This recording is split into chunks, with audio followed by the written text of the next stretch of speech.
உலகெங்கிலும் இருந்து இந்த நிகழ்வை பார்த்து கொண்டிருக்கின்ற சன் தொலைக்காட்சி நேயர்களுக்கு அன்பின் வணக்கம்.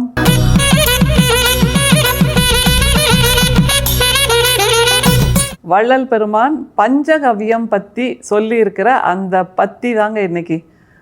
பஞ்சகவ்யம்னா ஆச்சரியமாக இருக்குல்ல கேட்குறதுக்கு. ஏன்னா அதை விவசாயத்தில் பயன்படுத்துவாங்க, அப்புறம் பூஜை பொருளாக பயன்படுத்துவாங்க, வீட்டில் நறுமணம் கொடுப்பதற்காக பயன்படுத்துவாங்க. இதை பற்றியெல்லாம் வள்ளல் பெருமான் பேசியிருக்காரா அப்படின்னு உங்களுக்கு ஆச்சரியமாக இருக்கும். ஆனால் பஞ்சகவ்ய கிருதம் அப்படின்னு சித்தர்கள் ஒரு மருந்தை தயாரித்திருக்கிறார்கள். சித்த மருத்துவத்தில் பஞ்சகவ்யம்ங்கிறது ஒரு ஆரோக்கியத்தின் அறிகுறியாக, ஆரோக்கியத்துக்கான மருந்தாக பயன்படுகிறது. அதை முதல்ல நம்ம நினைவில் வச்சுக்கணும். நம்முடைய மண்ணின் விளைச்சலான சித்த மருத்துவம், அதில் பஞ்சகவ்யம்ங்கிறது மிக முக்கியமான ஒரு பொருளாக இன்றளவும் பயன்பட்டு வருகிறது. அப்படின்னா அந்த பஞ்சகவ்யத்தால் என்ன பிரயோஜனம், என்ன பயன் விளையும் அப்படிங்கிறது தெரிய வரணும்ல. இப்பெல்லாம் பஞ்சகவ்யத்தில் நம்ம வீட்டில் பயன்படுத்துகின்ற நறுமண பொருட்கள், ஊதுபத்தி மாதிரியான பொருட்கள்லாம் கூட தயாரிக்கிறாங்க. அந்த மாதிரி பொருட்களால் நம்முடைய வீட்டில் நறுமண பொருளாக பயன்படுத்தும் போது வீட்டுக்குள் ஒரு சுகந்தம் வருகிறதுங்கிறது நமக்கு நல்லா தெரியுது. ஆனால் பஞ்சகவ்யத்தை ஒரு மருந்தாக, ஒரு உணவாக, ஒரு நீராக நாம் பயன்படுத்தும் போது என்ன பயன் அப்படிங்கிறத வள்ளல் பெருமான் நமக்கு விளக்கி சொல்கிறார். அதாவது சித்தர்களோட நீட்சியாக நாம் வள்ளல் பெருமானை இதில் பார்க்கணும். பஞ்சகவ்ய கிருதம் அப்படிங்கிறது சித்தர்கள் செய்த அந்த சித்த மருத்துவம். அதைத்தான் வள்ளல் பெருமான் நமக்கு சொல்லி தருகிறார். அந்த பஞ்சகவ்யம்ங்கிறது என்ன? முதல்ல பஞ்சகவ்யம், கவ்யம்னா மாடு, பசுன்னு அர்த்தம். பஞ்ச அப்படின்னா 5 பொருட்கள். பசுவோட 5 பொருட்களால் செய்யப்படுகின்ற ஒரு வஸ்து தான் பஞ்சகவ்யம். அதாவது பால், கோமியம், அப்புறம் பாலிலிருந்து வரக்கூடிய அந்த பால், கோமியம், சாணம், வெண்ணெய், நெய், மோர், இந்த மாதிரியான பொருட்களை வைத்து இந்த பஞ்சகவ்யத்தை செய்கிறார்கள் என்னும்போது அதில் எதுவுமே செயற்கையானதாக இல்லை என்பது முதல்ல நமக்கு நிர்ணயமாகிறது. அப்படிப்பட்ட ஒரு பொருளை கொண்டு நம்முடைய உடம்பில் என்னெல்லாம் மாற்றங்கள் நிகழ்கிறது, நமக்கு கண்ணுக்கு தெரியாத என்ன மாதிரியான மாற்றங்களை இந்த பஞ்சகவ்யம் செய்யும் அப்படிங்கிறத வள்ளல் பெருமான் ரொம்ப அழகாக விளக்குறார். உபதேச குறிப்புகள் தான், திரும்ப உபதேச குறிப்புகள்ங்கிற அந்த மிகப்பெரிய உரைநடை பகுதியில் இந்த பஞ்சகவ்யம்ங்கிறது ரொம்ப சுவாரஸ்யமான ஒரு பத்தியாக இருக்கிறது. அது நம்ம உடம்புக்குள்ளே செய்கிற மேஜிக் என்ன அப்படிங்கிறத நீங்கள் பாருங்கள். பஞ்சகவ்யத்தின் உண்மை யாதெனில் கோமயம், மேற்படி ஜலம், கிருதம், ததி, க்ஷீரம், இவை 5. இவற்றின் குணம் மேற்படி மயத்தால் பிருத்திவி சுத்தி, ஜலத்தால் ஜல சுத்தி, கிருதத்தால் அக்னி சுத்தி, ததியால் வாயு சுத்தி, பயசால் ஆகாச சுத்தி. இதுபோல் பிண்டத்தில் பிருத்திவியாகிய தேகத்தில் உள்ள குருக்களையும் அசுத்த மலங்களையும் மேற்படி மயம் போக்கும். நீர்க்கட்டு கோவை முதலியவற்றை மேற்படி ஜலம் போக்கும். உஷ்ண ஆபாசம் முதலியவற்றை மேற்படி கிருதம் போக்கும். அதுபோல் வாயுவின் கெடுதியாகிய மலபந்த முதலியவற்றை மேற்படி ததி போக்கும். ஆன்மாவாகிய பிராண சோர்வை மேற்படி க்ஷீரம் போக்கும்.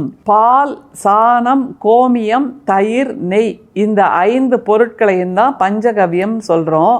இது கூட விவசாயத்துக்கு செய்யும்போது தென்னையோட அந்த இளநீரை சேர்க்குறாங்க, வாழைப்பழத்தை சேர்க்குறாங்க. இதையெல்லாம் சேர்த்து தான் விவசாயத்தில் பூச்சிகளை கட்டுப்படுத்துவதற்கு பஞ்சகவ்யத்தை பயன்படுத்துகிறார்கள். அதை தவிர இந்த தென்னை, இளநீர், வாழைப்பழம், இந்த பஞ்சகவ்யம் இதையெல்லாம் சேர்த்து போட்டு நிலத்துக்கு தெளிக்கும் போது நிலம் இன்னமும் உரமுடையதாக மாறுகிறது. நிலத்துக்கான இயற்கை உரமாக இதை பயன்படுத்தி கொண்டிருக்கிறார்கள். இவ்வளவு சிறப்பு வாய்ந்த இந்த பஞ்சகவ்யம் நமக்கு உடம்புக்கு என்ன செய்யுங்கிறத ஒவ்வொரு வரியாக நம்முடைய வள்ளல் பெருமான் விளக்குறார் பாருங்க. முதல்ல அந்த வார்த்தையோட அர்த்தத்தை தெரிஞ்சுக்கலாம், சரியா? இவற்றின் குணம் மேற்படி மயத்தால் பிருத்திவி சுத்தி, ஜலத்தால் ஜல சுத்தி, கிருதத்தால் அக்னி சுத்தி, ததியால் வாயு சுத்தி, பயசால் ஆகாச சுத்தி. இந்த பஞ்சகவ்யத்தால் இந்த பூமி சுத்தி ஆகிறது. பிருத்திவினா இந்த பூமின்னு அர்த்தம். இந்த பூமி சுத்திகரிக்கப்படுகிறது, பூமி தூய்மையாகிறது என்று சொல்லி தருகிறார். அடுத்தது என்ன சுத்தமாகிறதுன்னு சொல்றார் பாருங்க. ஜலத்தால் ஜல சுத்தி, கிருதத்தால் அக்னி சுத்தி. அந்த பஞ்சகவ்யம் கோமியம் என்கின்ற ஜலத்தால் நீர் சுத்தி ஆகிறது, கிருதத்தால் இந்த பூமி சுத்தி ஆகிறது அப்படிங்கிறாரு, நெருப்பு சுத்தி ஆகிறது அப்படிங்கிறாரு. கிருதத்தால் அக்னி சுத்தி. கிருதம்ங்கிறது சாணம், நம்ம ஊர்ல எல்லாம் கிராமத்தில் சாணத்தை எருவாக தட்டி காய வச்சு அடுப்பு எரிக்கிறோம்ல, அந்த அடுப்பை எரிக்கும் போது அந்த நெருப்பே சுத்தமாகிறதா இந்த சாணத்தால். அப்படின்னா அந்த சாணத்தை கொண்டு தான் இந்த பஞ்சகவ்யம் தயாரிக்கப்படுகிறது. அந்த அளவுக்கு சாணம் என்பது அத்தனை உயிரினங்களின் உயிர் வளர்ச்சியின் ஒரு வஸ்துவாக இருக்கிறது. அக்னியை சுத்தப்படுத்தக்கூடிய ஒரு வஸ்துவாக பஞ்சகவ்யத்தின் அந்த சாணம் இருக்கிறது என்று வள்ளல் பெருமான் சொல்லித்தர்றார்.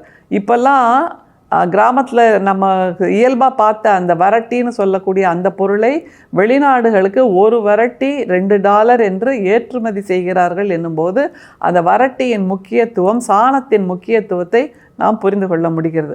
அடுத்தது என்ன சுத்தின்னு பாருங்க. ததியால் வாயு சுத்தி. ததிங்கிறது வேற ஒண்ணுமே இல்லை, தயிர், தஹின்னு சொல்றோம்ல, அதைத்தான் ததி என்று சொல்கிறார்கள். ததியால் வாயு சுத்தி. உடம்பில் இருக்கின்ற அந்த வாயு, உடம்பில் இருக்கின்ற காற்று, வயிற்றில் சேர்கின்ற காற்றை சுத்தி செய்வதற்கு தயிர் உபயோகப்படுகிறது என்று வள்ளல் பெருமான் சொல்றார். அடுத்தது என்ன பாருங்க. பயசால் ஆகாச சுத்தி. அதாவது பால், கோமியம் இதில் இருக்கிற நீரால் ஆகாசம் சுத்தி ஆகிறது என்றால், ஆகாசம்ங்கிறது வெளியில இல்லை, நம்ம உடம்புக்குள்ள இருக்கு. எலும்பு, அந்த இரத்த நாளங்களை தாண்டி இருக்கின்ற வெளி இருக்குது இல்லையா, அதனுடைய ஓட்டத்துக்கு இந்த நீர் என்பது மிக முக்கியமான தேவையாக இருக்கிறது என்று வள்ளல் பெருமான் சொல்றார். இது அப்படியே வெளியில இருக்கிற அந்த பூமிக்கும் ஆகாசத்துக்கும் நாம் பொருத்தி பார்க்குறோம். ஆனால் உடம்புக்குள்ள என்னென்ன மாற்றங்கள்ங்கிறதையும் நம்ம வள்ளல் பெருமான் சொல்றார் பாருங்க. இதுபோல் பிண்டத்தில் பிருதிவியாகிய தேகத்தில் உள்ள குருக்களையும் அசுத்த மலங்களையும் மேற்படி மயம் போக்கும். மயம்னா கோமியம் அர்த்தம். கோமயம் என்று சொல்றார் இல்லையா, அந்த கோமியம் தான் இந்த மாதிரியான மலங்களை எல்லாம், உடம்பில் இருக்கின்ற அசுத்தங்களை எல்லாம் போக்கும் அப்படின்னு சொல்றாரு. எனவே பஞ்சகவ்யத்தில் இருக்கக்கூடிய அந்த கோமியம் உடம்பில் இருக்கின்ற, நம்முடைய உடம்பில் இருக்கின்ற அந்த அசுத்தங்களை போக்கும்ங்கிறாரு. அடுத்தது என்னது பாருங்க. நீர்க்கட்டு கோவை முதலியவற்றை மேற்படி ஜலம் போக்கும்.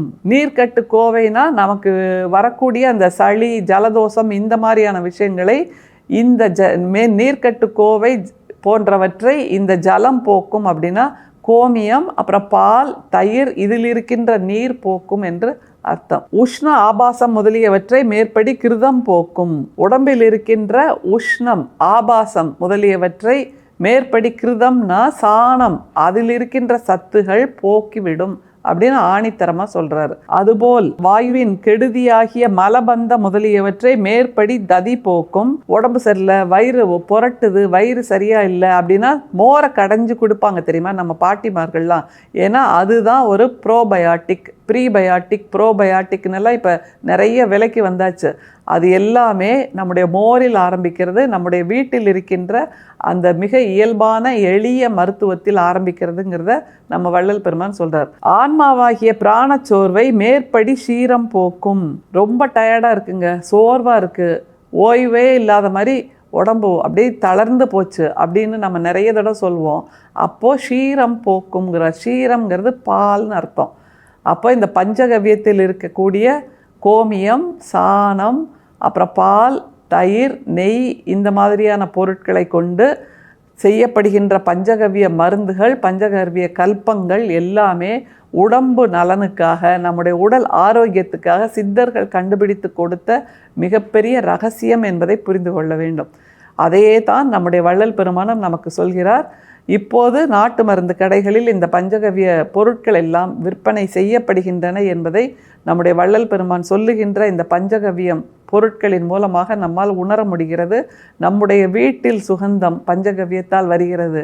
நம்முடைய உடம்பிலும் மனசிலும் கூட இந்த பஞ்சகவ்யத்தால் வள்ளல் பெருமான் சுகந்தத்தை கொடுக்கிறார், சுகந்தத்தை ஏற்றுகிறார் என்னும்போது நிச்சயமாக நம்முடைய வாழ்வின் ஒரு அங்கமாக பஞ்சகவ்யத்தை மாற்றிக்கொள்ளலாம்.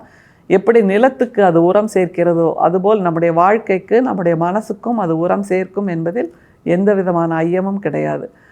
அருட்பெரும் சோதி, அருட்பெரும் சோதி, தனிப்பெரும் கருணை, அருட்பெரும் சோதி. மீண்டும் சந்திப்போம். நன்றி, வணக்கம்.